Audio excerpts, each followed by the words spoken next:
Morning everyone, welcome to my YouTube channel. আশা করি তোমরা সবাই ভালো আছো, সুস্থ আছো। আরও নতুন একটা দিন, নতুন একটা সকাল, আর বেরিয়ে পড়লাম কাজে। অনেক এখনও ঘুমাচ্ছি, ওর কাজ একটু লেট করে যাবে। যাই হোক, আজকে রান্না আর কিছু করিনি, সব কিছুই রয়েছে তাই। আর আজকেও মনে হয় একটু লেট হবে, কারণ শিডিউলে যা দেখলাম কাজের চাপ রয়েছে।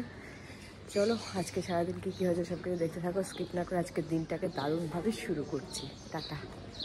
সো এখন বাড়ি ফিরছি, আজকে অনেকটাই লেট হয়ে গেছে। আর অনেক গিয়েছে বাড়িতে, ও বাড়ি চলে গেছে। আর আজকে আমার সাথে থাকবে রিয়াদি আসছে পিছনে, দেখতেই পাচ্ছ। এখন গিয়ে ফ্রেশ হয়ে খাওয়া দাওয়া করবো। রিয়াদিকে ডেকেছি আমি, কারণ আমি রাত্রিবেলা একা ঘুমাতে পারি না, সেই কারণে ও আজকে আমার পার্টনার। যাই হোক, অনেকও বাড়িতে পৌঁছে গেছে, থাকবে 2 দিন থাকবে। আমি কলকাতায় রয়েছি, আমি বাড়ি যাব, বাট এপ্রিল মাসে মিডিলের দিকেই যাব। যাই হোক, চলো বাড়িতে গিয়ে ফ্রেশ হয়ে নিই, খাওয়া দাওয়া করি, তারপর কথা হচ্ছে। এভরিওয়ান, জাস্ট ডিনারটা কমপ্লিট করলাম, আমার ঘুমানোর পালা, অনেকটা রাত হয়েছে। আর আজকের ব্লগটাকে তাহলে এখানে এন্ড করলাম। যদি তোমাদের কিছু ভালো লেগে থাকে please do subscribe and share. কালকে আবার দেখা হচ্ছে নতুন ব্লগ নিয়ে। টাটা, গুড নাইট, ভালো থেকো।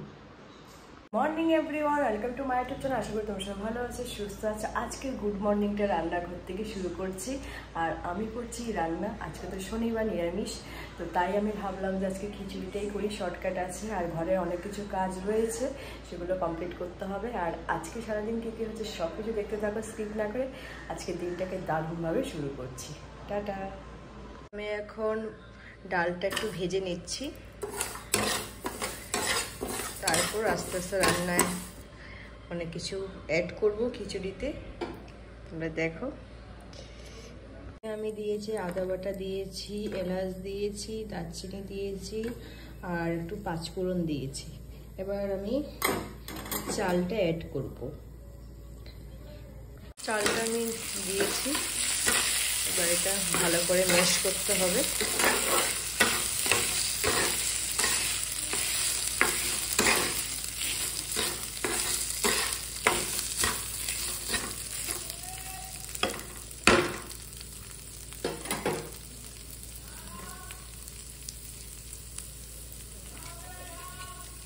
দিয়ে দেব ডাল আর আলু,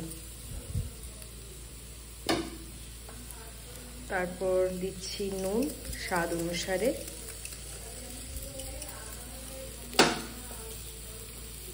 একটু হলুদ গুঁড়ো দিয়েছি,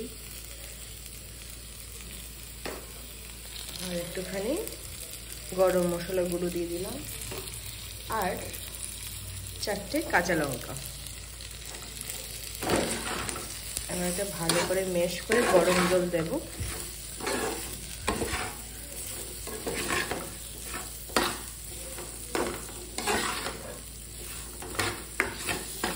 আজকের এই খিচুড়িটা থেকে একটা অন্যরকম একটা স্মেল আসছে, এত সুন্দর একটা স্মেল আসছে। মানে একদম শর্টকাটেই করছি,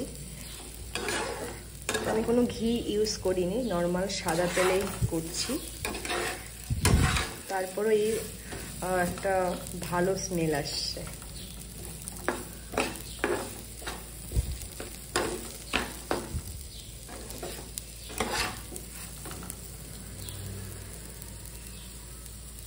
আমি একটু ঘরে মটরশুঁটি ছিল তাই দিয়ে দিলাম, আর এখানে বসিয়েছি গরম জল, এই জলটা এখানে দিয়ে দেব, তাহলে ভালো সিদ্ধটা হবে। আমি জল দিয়েছি, মানে গরম জলটা দিয়েছি, যেটা তোমাদেরকে দেখালাম। আর যেহেতু আমি একাই ভিডিওটা করছি, কেউ নেই মোবাইলটা ধরার জন্য, তাই একটু পরে পরে তোমাদের সাথে শেয়ার করছি, তোমরা দেখো। মোটামুটি হয়ে এসেছে, এটা এবার ঢাকনা দিয়ে কিছুক্ষণ রাখতে হবে, তারপর খিচুড়ির রান্না ডান। আজকে লাঞ্চে আছে খিচুড়ি, আর কিছু নেই, ভেজিটেবল দিয়ে করেছি, মটরশুঁটি ছিল, আলু ছিল। সো খেয়ে নিই, অনেকটাই টাইম হয়ে গেছে। সারাদিনের পর জাস্ট ক্যামেরার সামনে আসলাম, আর আমি কাছ থেকে চলে এসেছি, আর এখন পাচ্ছি খিদে। তো তাই ভাবছি কি খাওয়া যেতে পারে, তাই মুড়ি চানাচুরটা প্ল্যান করলাম। চানাচুরটা কিনেছি প্রায় 4 মাস হয়ে গেছে, এখনও পর্যন্ত যেরকম নিয়ে এসেছিল এখনও সেম রয়েছে। কারণ আমি 1-2 বার খেয়েছিলাম একটুখানি, আর সেম অনিকা আমার মতনই 1-2 বার খেয়েছে। খাওয়ার টাইমটাই মানে থাকে না অ্যাকচুয়ালি, আর সবসময় খেতে ইচ্ছা করে না। যেমন আজকে যেরকম ইচ্ছা করছে চানাচুর মুড়ি খাওয়ার, তো তাই ভাবছি চানাচুর মুড়ি নিয়ে বসবো। আর মায়ের সাথে সকালবেলা কথা হয়নি, তো মার সাথেও কথা বলবো, এটাই। আর যা গরম পড়ছে, মানে এই সময় হালকা খাওয়াটা দরকার, না হলে শরীর খারাপ করবে। তো আমি একটুখানি করে মুড়ি আর চানাচুর নেবো, আবার রাত্রে ডিনারও করতে হবে, তাই সেই প্ল্যান অনুযায়ী একটুখানি খাবো। চলো তোমরা দেখতে থাকো। তো চানাচুর মুড়ি নিয়েছি, এখন খেয়ে নিই, খেয়ে তারপর কথা হচ্ছে তোমাদের সাথে। তো এভরিওয়ান, জাস্ট ডিনারটা কমপ্লিট করলাম, গুড নাইট বলতেও চলে এসেছি। চলো আজকের ব্লগটাকে এখানে এন্ড করলাম। যদি তোমাদের কিছু ভালো লেগে থাকে please do subscribe and share. কালকে আবার দেখা হচ্ছে নতুন ব্লগ নিয়ে। টাটা, গুড নাইট, ভালো থেকো।